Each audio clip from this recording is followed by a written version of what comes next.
welcome to the Fairy Frequency channel. Tonight I'm going to be reading to you from this really creepy book called Ghosts and Ghastlies. And this is a collection of stories that were gathered together by Helen Hoke. Tonight we're on the second chapter, the second story, The Haunted and the Haunters.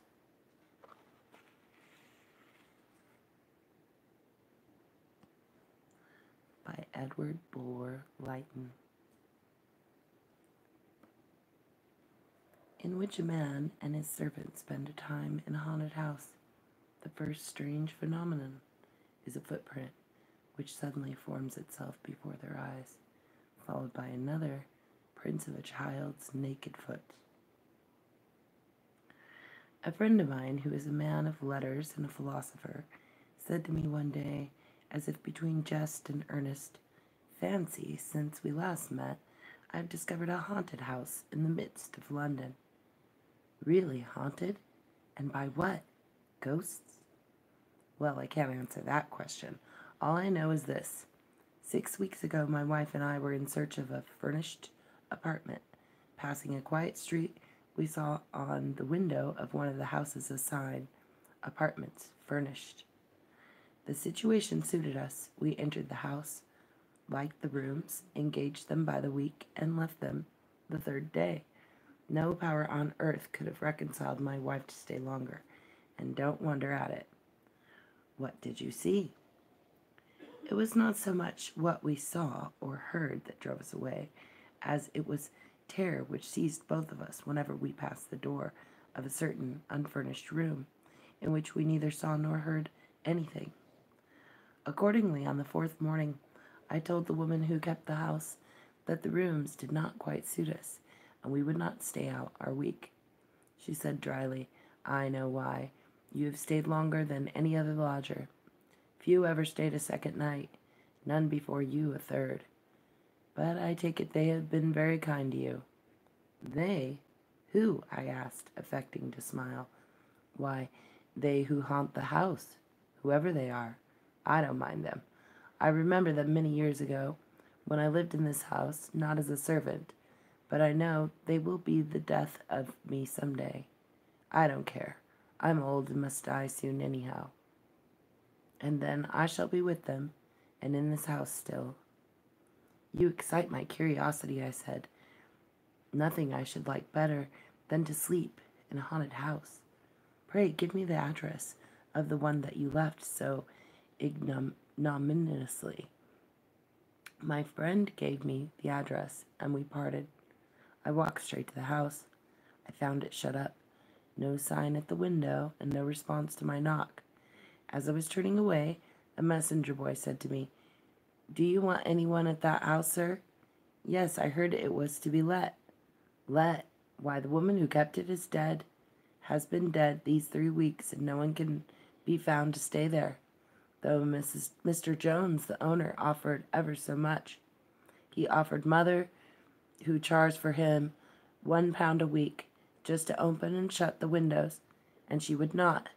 "Would not? And why?" "The house is haunted, and the old woman who kept it was found dead in her bed, with her eyes wide open. They say the devil strangled her." "Where does the owner of the house live?" "In Jermyn Street, number 11. "What is he? In any business?"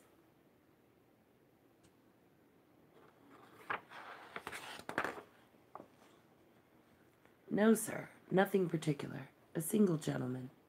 I was lucky enough to find Mr. Jones at home. I told him my name and business, and I said I heard the house was considered to be haunted, that I had a strong desire to examine it, and that I would be greatly obliged if he would allow me to hire it, though only for a night. I was willing to pay whatever he asked for that privilege. "Sir," he said with great courtesy, "the house is at your service for as short or as long as a time as you please. Rent is out of the question. I cannot let it, for I cannot even get a servant to keep it up in order or answer the door. Unluckily, the house is haunted, if I may use that expression, not only by night, but by day, though at night the disturbances are of a more unpleasant and sometimes of a more alarming character.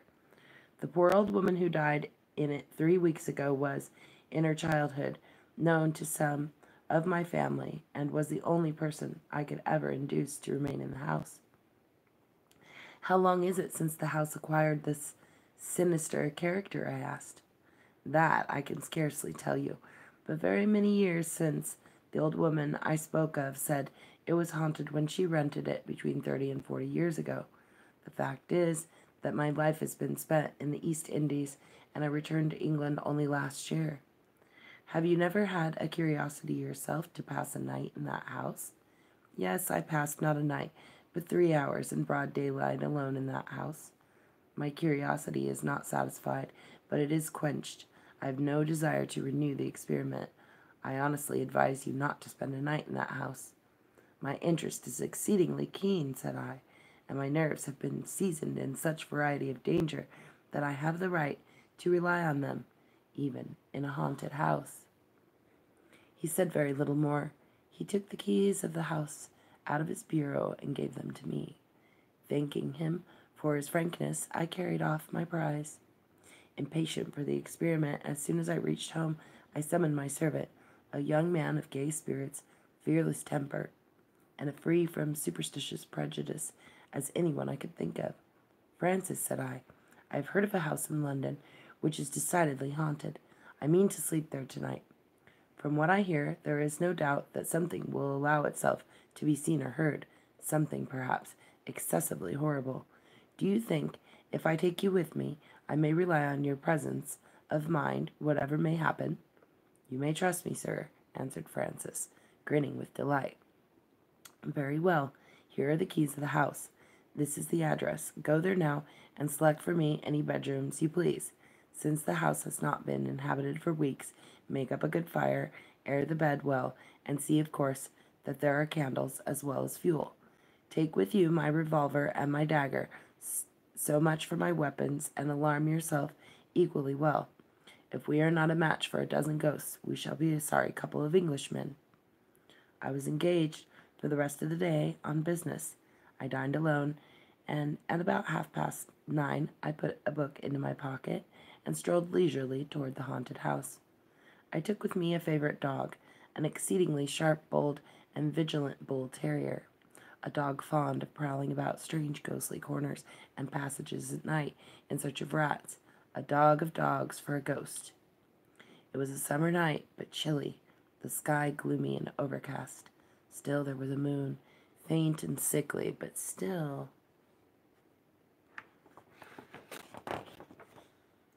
A moon. And if the clouds permitted after midnight, it would be brighter. I reached the house, knocked, and my servant opened with a cheerful smile. All right, sir, and very comfortable. Oh, said I, rather disappointed. Have you not seen nor heard anything remarkable? Well, sir, I must own I have heard something queer. What? The sound of feet pattering behind me, and once or twice small noises like whispers close to my ear. Nothing more. You are not at all frightened?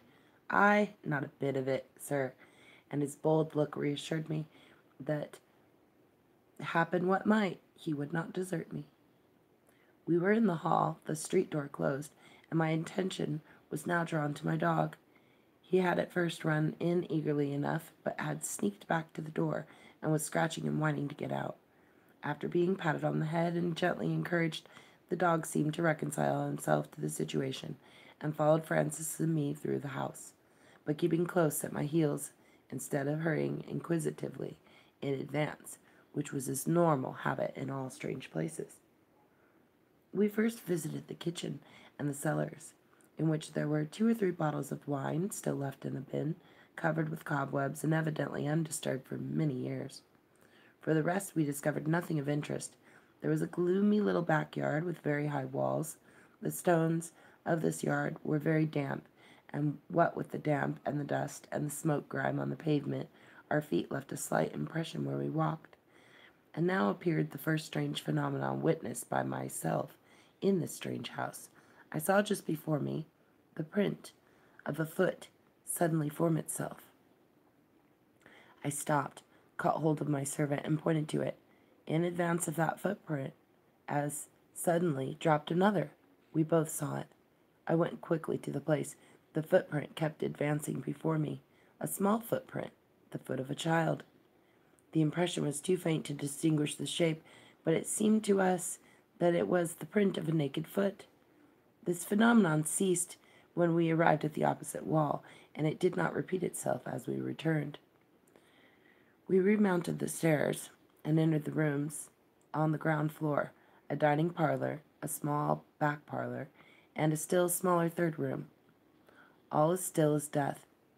We then visited the drawing rooms, which seemed fresh and new. In the front room I seated myself in an armchair. Francis placed on the table the candlestick with which he had lighted us. I told him to shut the door, and he turned to do so. A chair opposite me moved from the wall quickly and noiselessly and dropped itself about a yard from my own chair, immediately in front of it. My dog put back his head and howled. Francis, coming back but not observing the movement of the chair, he employed himself now in calming the dog. I continued to gaze at the chair and fancied I saw on it a pale blue misty outline of a human figure, but an outline so indistinct that I could only just trust my own vision. The dog was now quiet. "Put back that chair opposite me," I said to Francis. "Put it back to the wall." Francis obeyed. "Was that you, sir?" said he, turning abruptly. What?" "Why, something struck me. I felt it sharply on my shoulder just there." "No," said I, "but we have jugglers present, and though we may not discover their tricks, we shall catch them before they frighten us." We did not stay long in the drawing rooms. In fact, they felt so damp and so chilly that I was glad to get to the fire upstairs. We locked the doors of the drawing rooms, a precaution which we had taken with all the rooms we had searched below. The bedroom my servant had selected for me was the best on the floor, a large one with 2 windows fronting the street. The 4-poster bed, which took up much space, was opposite the fire, which burnt clear and bright. A door in the wall to the left between the bed and the window adjoined the room which my servant took for himself. This was a small room with a sofa bed, and had no other door but the one leading into my bedroom. On either side of my fireplace was a cupboard, without locks, flush with the wall, and covered with dull brown paper. We examined these cupboards, only hooks and suspend dresses, nothing else. We sounded the walls, evidently solid, the outer walls of the building. Having finished the survey of these rooms, I warmed myself a few moments and lighted my cigar. Then, still accompanied by Francis, went forth to complete my reconnoitre. In the landing place there was another door. It was closed firmly. "Sir," said my servant in surprise, "I unlocked this door with all the others when I came first. It cannot have got locked from the inside, for—" Before he had finished his sentence, the door, which neither of us was touching, opened quietly of itself. We looked at each other. The same thought seized both of us. Some human agency might be detected here. I rushed in first, my servant following. A small, blank, dreary room without furniture. A few empty boxes and hampers in a corner. A small window. The shutters were closed. Not even a fireplace. No other door than that by which we had entered. No carpet on the floor, and the floor seemed very old, uneven, worm-eaten, mended here and there, but no living being and no visible place in which a living being could have hidden.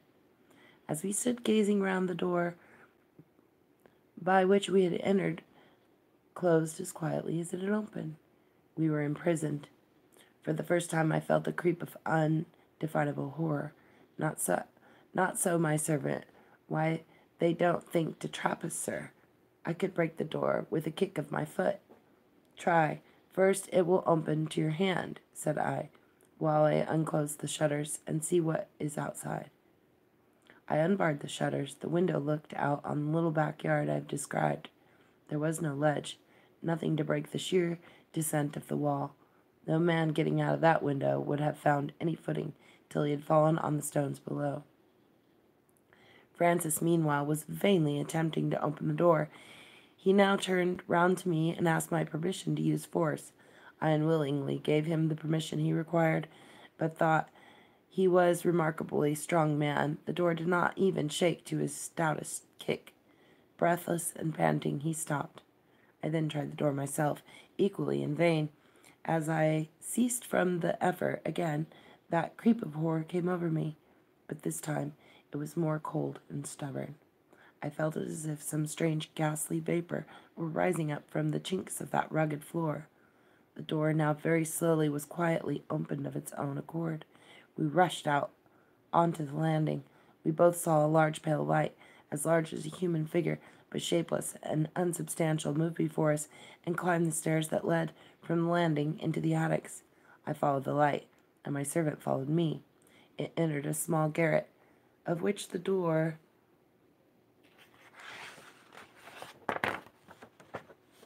stood open. I entered in the same instant.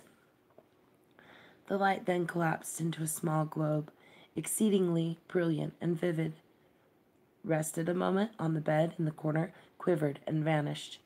We approached the bed and examined it, a small one such as is commonly found in attics used by servants. On the chest of drawers that stood near it we saw an old faded silk scarf with the needles still left in half-repaired tear. The scarf was covered with dust. Probably it had belonged to the old woman who had last died in the house, and this might have been her bedroom. I had sufficient curiosity to open the drawers. There were a few odds and ends of female dress, and 2 letters tied round with a narrow ribbon of faded yellow. I took the letters. We found nothing else in the room worth noticing, nor did the light reappear, but we distinctly heard, as we turned to go, a pattering footfall on the floor just ahead of us. We went through the other attics, 4 in all, the footfall still preceding us, nothing to be seen, nothing but the footfall heard. I had the letters in my hand. Just as I was descending the stairs, I distinctly felt my wrist seized, and a faint, soft effort made to draw the letters from my clasp. I only held them the more tightly, and the effort ceased. We returned to my room, and then I noticed that my dog had not followed us when we had left it. He was keeping close to the fire and trembling. I was impatient to examine the letters, and while I read them, my servant opened a little box in which he had the weapons I had ordered him to bring. He took them out, placed them on the table close to my bedhead, and then occupied himself in soothing the dog, who, however, seemed to heed him very little. The letters were short. They were dated, the dates exactly 35 years ago. They were evidently from a lover to his mistress, or a husband to some young wife. A reference to a voyage indicated the writers to have been a seafarer. The spelling and handwriting were those of a man poorly educated, but still the language itself was forceful. In the expressions of endearment there was a kind of rough, wild love, but here and there were dark hints at some secret not of love, some secret that seemed of crime.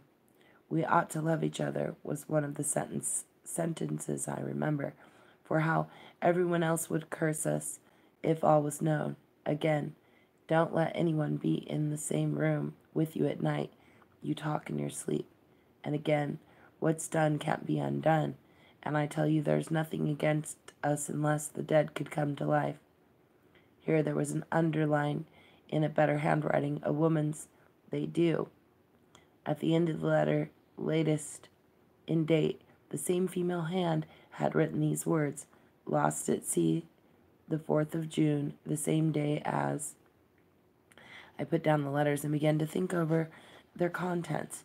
Fearing, however, that the train of thought might unsteady my nerves, I determined to keep my mind in a fit state to cope with whatever the night might bring. I roused myself, laid the letters on the table, stirred up the fire, which was still bright and cheering, and opened my book. I read quietly enough until about 11:30. I then threw myself, dressed, upon the bed, and told my servant he might retire to his own room, but must keep himself awake. I bade him leave open the door between the 2 rooms. Thus alone, I kept 2 candles burning on the table by my bedhead. I placed my watch beside my weapons and calmly resumed reading. Opposite me, the fire burned clear, and on the hearthrug, seemingly asleep, lay the dog. In about 20 minutes, I felt an exceedingly cold air pass by my cheek, like a sudden draught. I fancied the door to be to my right, leading to the landing place, must have got open, but no, it was closed.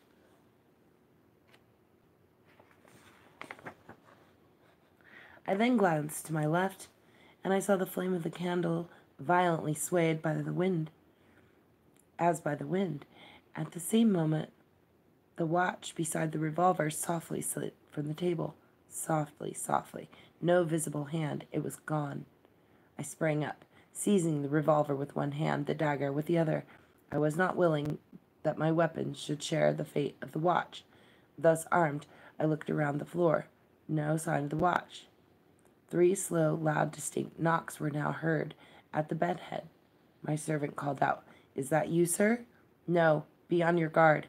The dog now roused himself and sat on his haunches, his ears moving quickly backwards and forwards. He kept his eyes fixed on me with a strange look.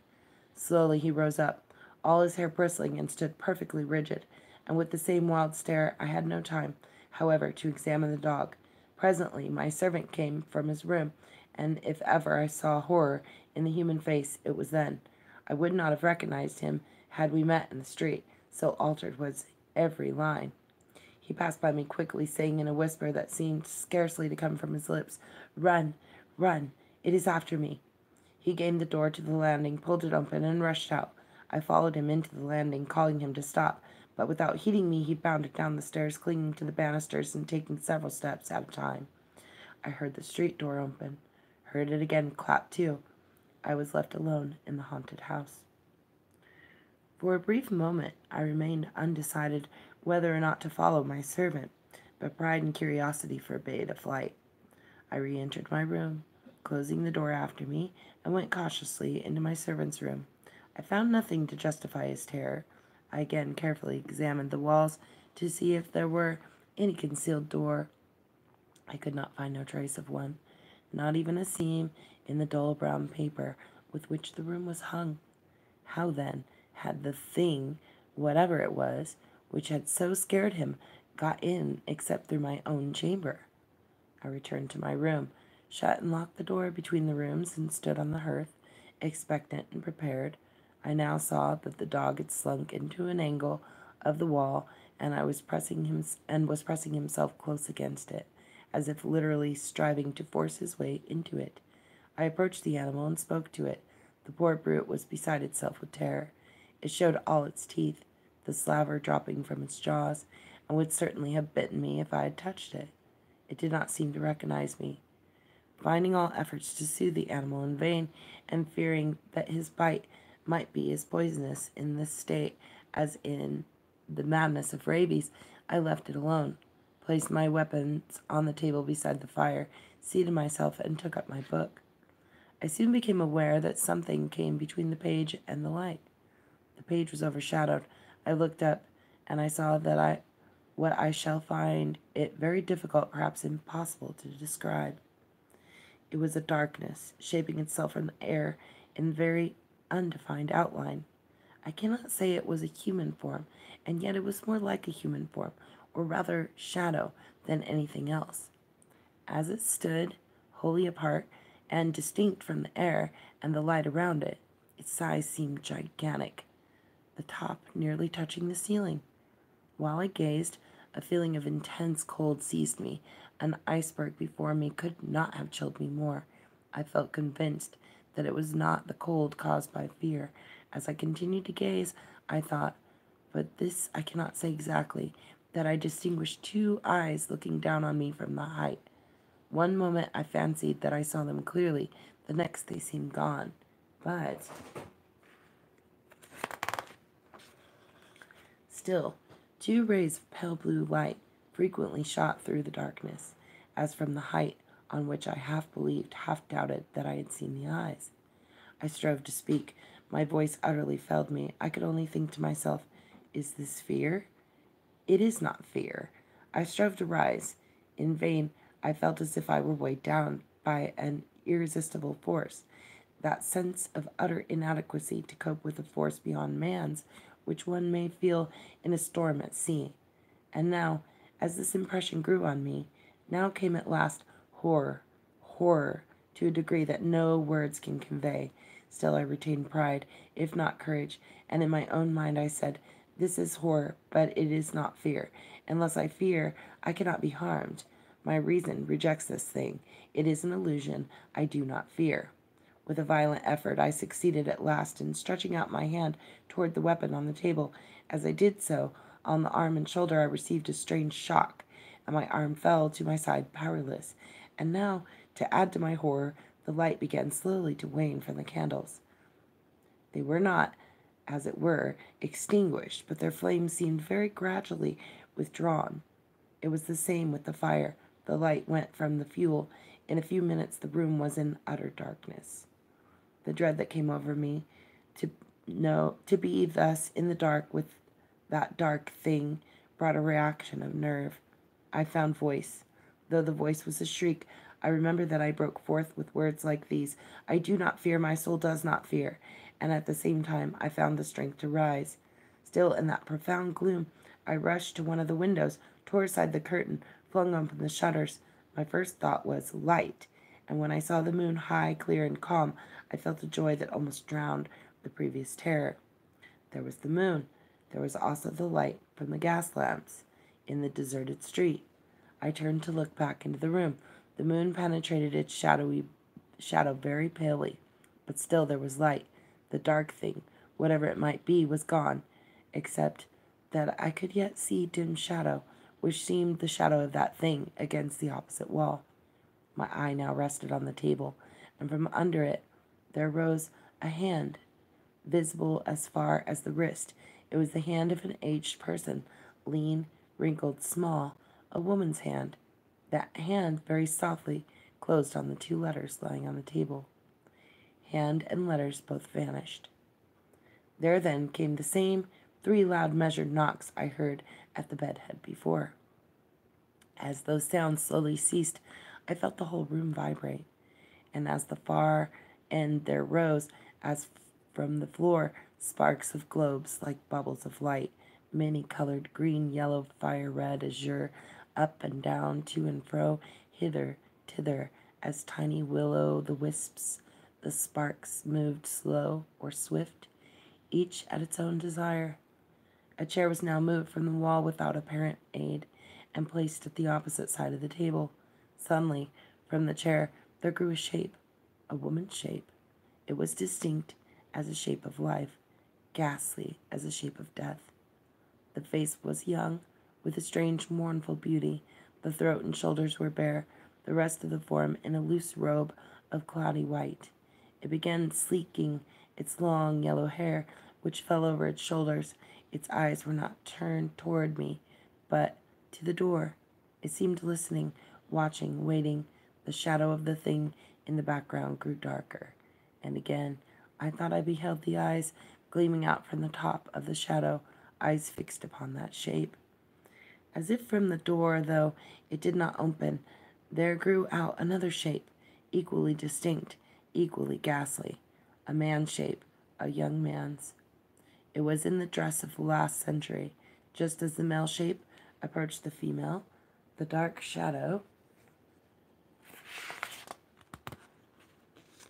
started from the wall. All 3 for a moment wrapped in darkness. When the pale light returned, the 2 phantoms were in the grasp of the thing that towered between them, and there was a blood stain on the breast of the female, and the phantom male was leaning on its phantom sword, and blood seemed trickling fast from the ruffles, from the lace, and the darkness of the shadow between them swallowed them up. They were gone, and again the bubbles of light shot and sailed, growing thicker and more wildly confused in their movements. The cupboard door to the right of the fireplace now opened, and from it there came the form of an aged woman. In her hand she held letters, the very letters over which I had seen the hand close, and behind her I heard a footstep.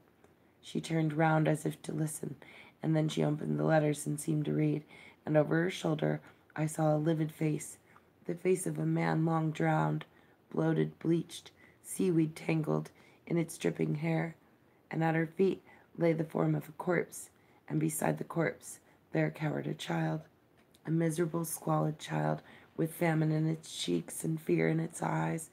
And as I looked in the old woman's face, the wrinkles and lines vanished, and it became the face of a youth, hard-eyed, stony, but still youth.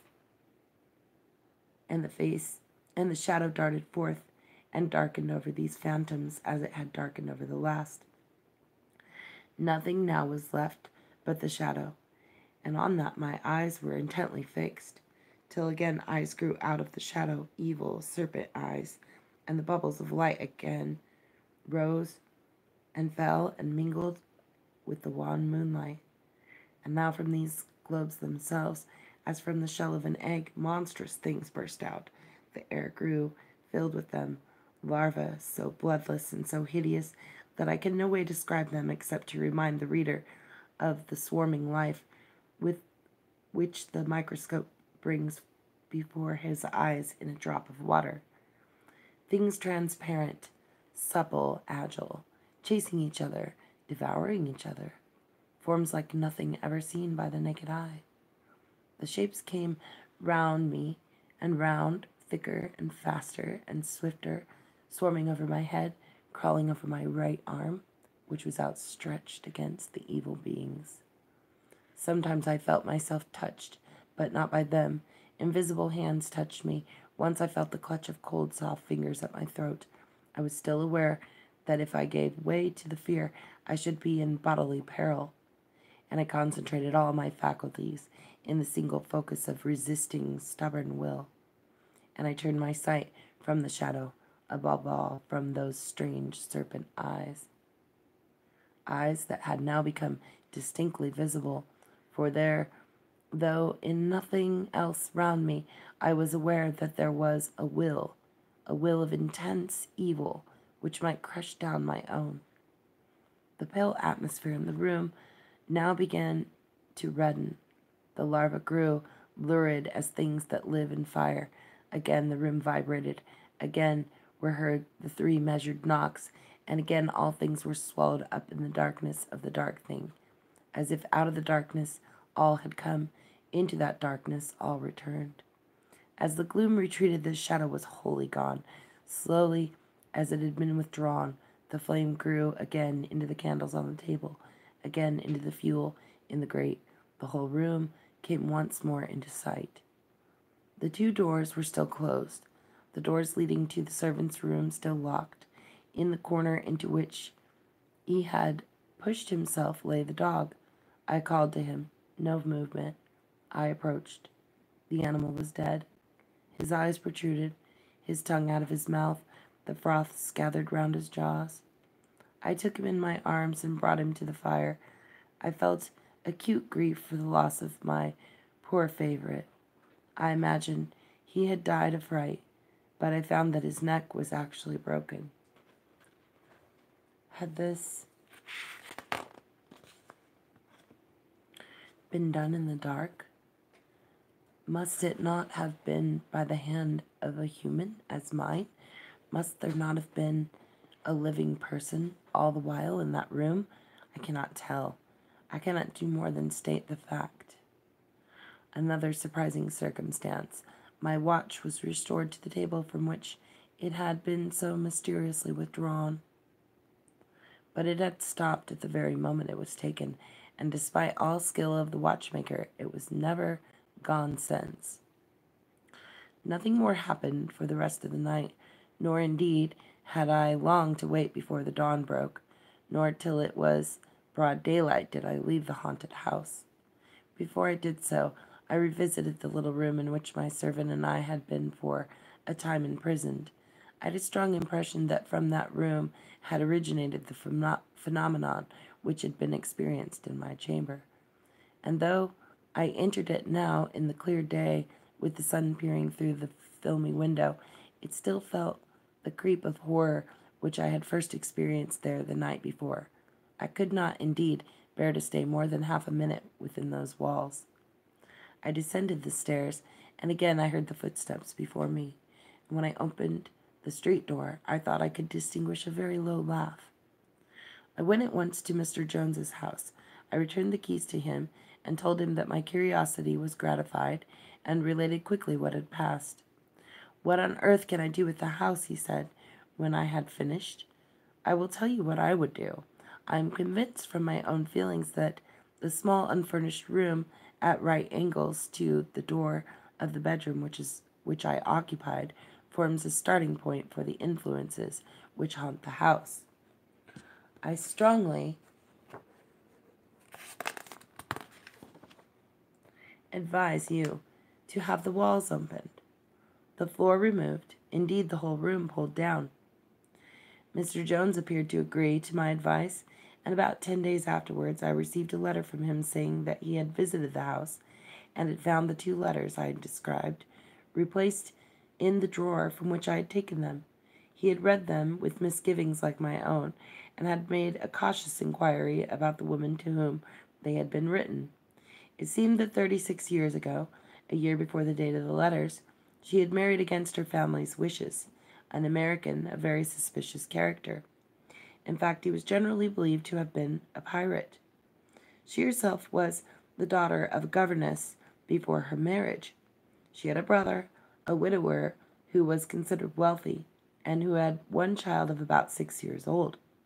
A month after the marriage, the body of this brother was found in Thames near London Bridge. There seemed some marks of violence about his throat, but they were not deemed sufficient to warrant any other verdict than that of found drowned. The American and his wife took charge of the little boy, the deceased brother having made his sister the guardian of his only child, and in the event of the child's death the sister inherited. The child died about 6 months afterwards. It was supposed to have been neglected and ill-treated. The neighbors swore they heard it shriek at night. The surgeon who had examined it after the death said that it was emaciated as if from lack of food, and the body was covered with bruises. It seemed that one winter night the child had tried to escape, crept out of the backyard, tried to scale the wall, fell back exhausted, and had been found next morning on the stones, dying. But though there was some evidence of cruelty, there was none of murder, and the aunt and the husband had sought to excuse the cruelty by declaring the stubbornness and perversity of the child, who had said to be half-witted. Be that as it may, at the orphan's death, his aunt inherited her brother's fortune. Before the first wedded year was out, the American left England suddenly and never returned. He obtained a cruising vessel, which was lost in the Atlantic 2 years afterwards. The widow was left in wealth, but reverses of the various kinds had befallen her, and her money was lost. Then she entered service, sinking lower and lower from housekeeper down to maid of all work, never long returning a place. And so she dropped into the workhouse from which Mr. Jones had taken her, to be placed in charge of the very house which she had rented as mistress in the first year of her wedded life. Mr. Jones added that he had passed an hour alone in the unfurnished room, which I had urged him to destroy, and that his impressions of dread while there were so great, though he had neither heard nor seen anything, that he was eager to have the walls bared and the floors removed as I had suggested. He had engaged men for the work, and would commence any day I named. The date was fixed. We went into the dreary little room, took up the skirting boards, and then the floors. Under the rafters, covered with rubbish, we found a trap door, quite large enough for a man to get through. It was closely nailed down with clamps and rivets of iron. On removing these, we descended into a room below, the existence of which had never been suspected. In this room there had been a window and a flue, but they had bricked over evidently for many years. With the help of candles, we examined the place. There was some moldering furniture, all in the fashion of about 80 years ago. In a chest of drawers against the wall we found half-rotted away old-fashioned articles of a man's dress, such as might have been worn 80 or 100 years ago by a gentleman of some rank, costly steel buckles and buttons, a handsome sword, in a waistcoat which had once been rich with gold lace, but which was now blackened and foul with damp. We found 5 guineas, a few silver coins, and a ticket, probably for some place of entertainment long since passed away. But our main discovery was in a kind of iron safe fixed to the wall, the lock of which took much trouble to pick. In this safe were 3 shelves and 2 small drawers. Ranged on the shelves were several small crystal bottles, sealed airtight. They contained colorless liquids, which we discovered to be non-poisonous. There were also some very curious glass tubes and small pointed rod of iron, with a large lump of rock crystal and another of amber, also a magnet of great power. In one of the drawers we found a miniature portrait, set in gold, and retaining the freshness of its colors most remarkably, considering the length of time it had probably been there. The portrait was a man who was perhaps 47 or 48. It was a remarkable face, a most impressive face. If you could imagine a serpent transformed into a man, you would have a better idea of that face than long descriptions can convey. The width and flatness, the tapering elegance and strength of the deadly jaw, the long, large, terrible eyes, glittering and green as an emerald. Mechanically, I turned round the miniature to examine the back of it, and on the back was engraved the date, 1765. Examining still more minutely, I detected a spring. This, on being pressed, opened the back of the miniature as a lid. Inside the lid was engraved, Mariana, to thee, be faithful in life and in death too. Here follows a name that I will not mention, but it was familiar to me. I had heard it spoken of by old men in my childhood as the name borne by a criminal who had made a great sensation in London for a year or so, and had fled the county on the charge of a double murder within his own house, that of his mistress and his rival. We found no difficulty in opening the first drawer within the iron safe. We found great difficulty in opening the second. It was not locked, but it resisted all efforts, till we inserted the edge of a chisel. Inside, on a small thin book, was placed a crystal saucer. This saucer was filled with a clear liquid, on which floated a kind of compass with a needle shifting rapidly round, but instead of the usual points of a compass were 7 strange characters, like those used by astrologers to denote the planets. A peculiar but not strange nor displeasing odor came from this drawer, which was lined with hazelwood. Whatever the cause of this odor, it affected the nerves. We all felt it, even the 2 workmen who were in the room, a creeping, tingling sensation from the tips of the fingers to the roots of the hair. Impatient to examine the book, I removed the saucer. As I did so, the needle of the compass went round and round with great swiftness, and I felt a shock that ran through my whole body, so that I dropped the saucer on the floor. The liquid was spilt, the saucer was broken, the compass rolled to the end of the room, and at that moment the walls shook to and fro, as if a giant had swayed and rocked them. The 2 workmen were so frightened that they ran up the ladder by which we had descended from the trap door, but seeing that nothing more happened, they returned.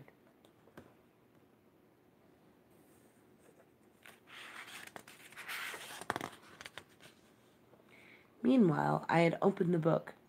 It was bound in plain red leather, with a silver clasp. It contained but 1 sheet of thick vellum, and on that sheet were inscribed words in old monkish Latin, which literally translated were, on all that it can reach within these walls, living or dead, as moves the needle, so work my will. Accursed be the house, and restless be the dwellers therein. We found no more. Mr. Jones burnt the book and razed to the foundations the part of the building containing the secret room, with the chamber over it. He had then the courage to inhabit the house himself, and a quieter, better conditioned house could not be found in all of London. So that is the end of chapter 2, The Haunted and the Haunters. If you've missed any of the previous chapters, which there's only one other chapter, you can find them in our original playlist titled, Ghosts and Ghastlies. I want to thank you all for coming tonight and enjoying the scary stories. I wish you all a beautiful evening.